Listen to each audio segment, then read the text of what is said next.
महोदय। सर्वेभ्यः सुप्रभातम। आप सभी को जो सिलेबस बताया गया है वार्षिक परीक्षा का, वो सभी चीजें आप समझ में आ गई? Yes ma'am. महोदय। इसमें और कोई समस्या होगी बेटा? नाम महोदय। आपको समझ में आया कि किस तरह से उसमें मणिका और रुचिरा भाग 1 के आपको पाठ्यक्रम दिए गए हैं। उस पाठ्यक्रम में किस तरह से मणिका की पुस्तक का व्याकरण हम रीडर के कोई भी पाठ है उसके प्रश्नोत्तर के पीछे वो सारी चीजें, वो जो जितना भी व्याकरण दिया गया है वह उसी में से रहेगा। इसके बावजूद भी अगर आपको कोई समस्या हो रही है तो आप मुझसे अभी पूछिए।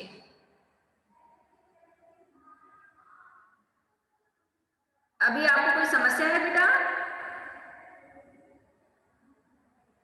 चाहत? Yes ma'am. समस्या पाठ्यक्रम से नो मैम। सभी समझ में आ गया? Yes ma'am. क्या होता है वर्ण विन्यास? ऐसा प्रश्न आ गया, वर्ण विन्यास करना है तो क्या होता है प्रश्न? उसका तात्पर्य क्या है? वर्ण विन्यास का तात्पर्य क्या हुआ? कौन बताएंगे? चाहत, चेष्टा, देशना, मान्या? मैम वो क्या? वर्ण विन्यास किसे बोलेंगे? ऐसा प्रश्न आ गया तो वर्ण विच्छेद को ही वर्ण विन्यास बोलते हैं। प्रश्न किस तरह से होंगे? वर्ण विन्यास क्या होता है? हाँ, उसमें प्रश्न किस तरह से होंगे बेटा? मैम मतलब समझी नहीं मैं। ऐसा प्रश्न आ गया कि वर्ण विन्यास करना है, तो मुझे ये बताइए वर्ण विन्यास क्या होता है? किसे बोलेंगे? वर्ण विच्छेद को ही वर्ण विन्यास कहते हैं। बिल्कुल। अब एक आध उदाहरण से बताइए, उदाहरण बताइए।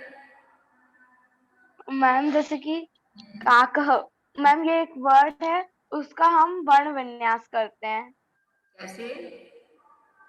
का क फिर आ,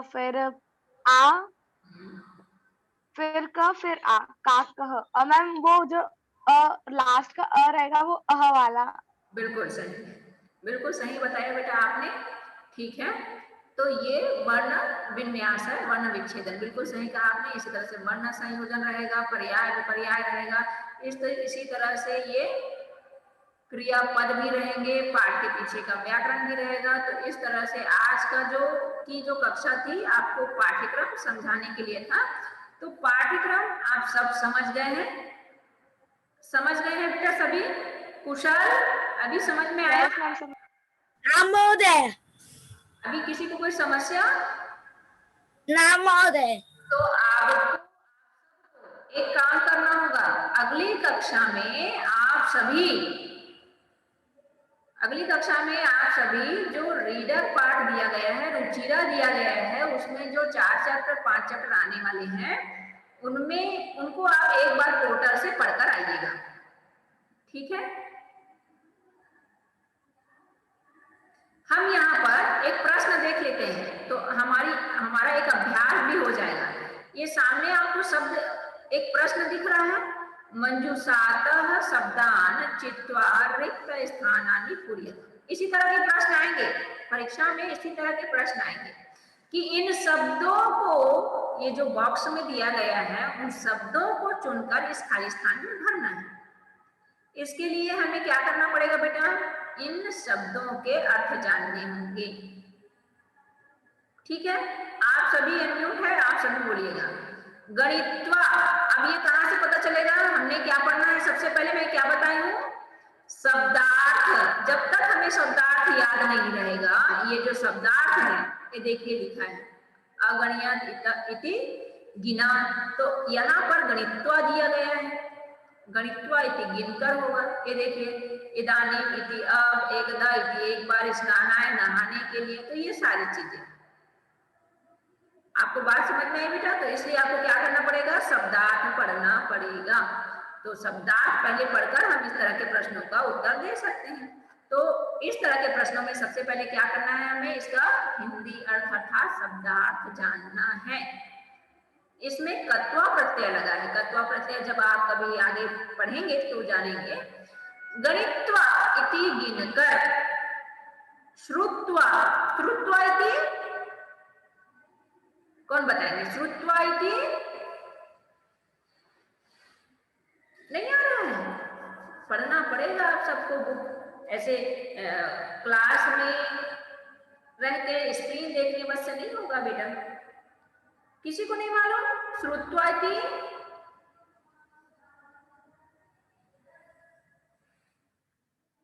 क्यों तीर्थ बरड़िया, आपको नहीं पता है बेटा श्रुत्वा इति? श्रुत्वा इति सुनकर, क्या होता है?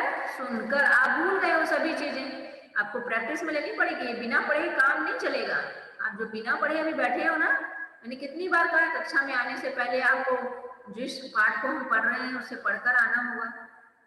अगली कक्षा में आप सभी पढ़कर आएंगे। मैं अभी तो इसका अर्थ बता देती हूँ, अगली कक्षा में आप सभी तैयारी से आएंगे, ठीक है?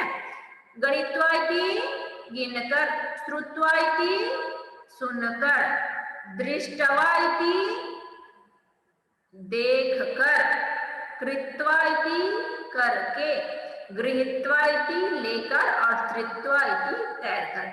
ये कौन सा पाठ है? दशमः त्वम् असि। इस कहानी में क्या होता है, कौन बताएंगे? कहानी में क्या होता है? दशमः त्वम् असि। इस पाठ में क्या होता है बेटा? कौन इसका सारांश बताएंगे? बोलिए। नहीं याद आ रहा है, किसी को नहीं याद आ रहा है? सोनू बोलिए बेटा।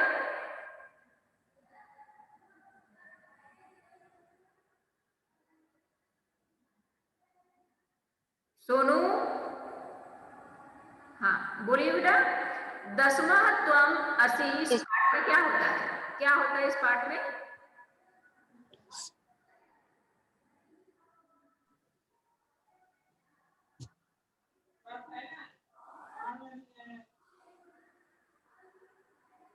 हाँ मेरे को फिर से बोले, आवाज मैंने कहा आपने इस पाठ को पढ़ा है, हमने सबने पढ़ा है। Yes ma'am. क्या होता है उस पाठ में? क्या होता है? किसकी कैसे कहानी बनती है बताइए।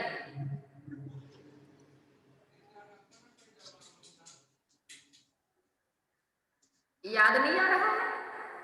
No ma'am. अच्छा, वो वाली कहानी पढ़े हैं जिसमें 10 बच्चे नहाने के लिए जाते हैं तो फिर कोई गिनती होती है? Yes ma'am. हाँ, यही तो 10 बच्चे हाँ, दसवां त्वम् असि। अच्छा, अब आप किसी कहानी याद आई, बोलिए क्या होता है उस कहानी में? 10 बच्चे नदी में नहाने के लिए गए, तो फिर नहाने के बाद फिर गिनने लगा कि सब सही है। फिर अपने आप पूरे 9 बेटे, एक बच्चा गायब है, तो फिर वो अपने आप ही को नहीं गिरे। फिर एक भैया है, फिर बताए तुम अपने आप तो गिने ही नहीं। फिर उन लोग 9 बच्चे करके क्या हो गए थे? दुखी हो गए थे। कम पड़ गए। नहीं, दुखी हो गए थे ना कि हम लोग 10 लोग आए थे, 10 फ्रेंड आए थे और उसमें से कोई डूब गया, ऐसा बोलते हैं ना।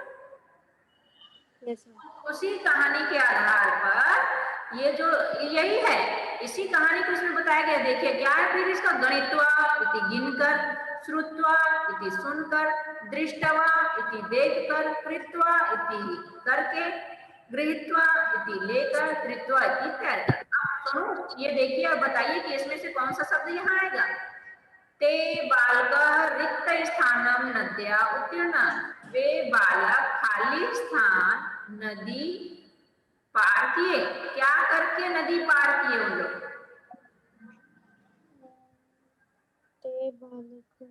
जी, तैर के। तैर के।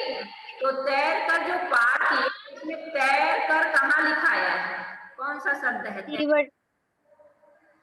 टिटवर। तित्रवा। है ना, तित्वा, तो तैर कर, तीर्थवा, तो तीर्थवा जो है वो तैर कर हुआ, तो ये जो तैर कर है ये त्रित्वा जो है यहाँ पर आ जाएगा। ठीक, तो ते बालका त्रित्वा नद्याः उत्तीर्ण। अगला प्रश्न है, पथिका बालकान दुखितान। गण युत्वा जी, अपृ- पथिका बालकान दुखितान रिक्त स्थानम अपृच्छत। तो क्या आएगा, राहगीर ने गण युत्वा नहीं, राहगीर ने बच्चों को